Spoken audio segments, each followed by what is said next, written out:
رسول اللہ صلی اللہ علیہ وسلم نے فرمایا، ایک وقت آنے والا ہے جو لوگ نیکی پر شرم اور گناہ پر فخر کرتا ہے۔ رسول اللہ صلی اللہ علیہ وسلم نے فرمایا، تم قیامت کے دن اس کے ساتھ ہوں گے جس سے محبت کرتے ہو۔ رسول اللہ صلی اللہ علیہ وسلم فرمایلی، د ټولو لوی سنت دا دی چې په زړه کې د هیچ چا لپاره کینه ونه ساتئ۔ رسول اللہ صلی اللہ علیہ وسلم نے ارشاد فرمایا، راستے سے گندگی یا تکلیف کی چیز کو دور کر دینا بھی صدقہ ہے۔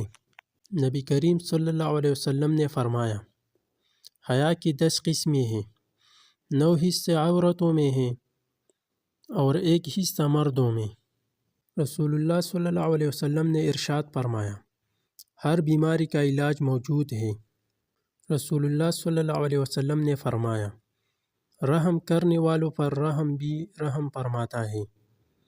تم زمین والوں پر رحم کرو، آسمان والے یعنی اللہ تعالیٰ تم پر رحم فرمائے گا۔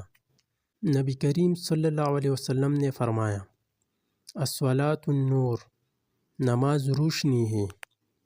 حضرت محمد صلی اللہ علیہ وسلم نے فرمایا، مومن ناپاک نہیں ہوتا۔ آج کا اصلاحی پیغام۔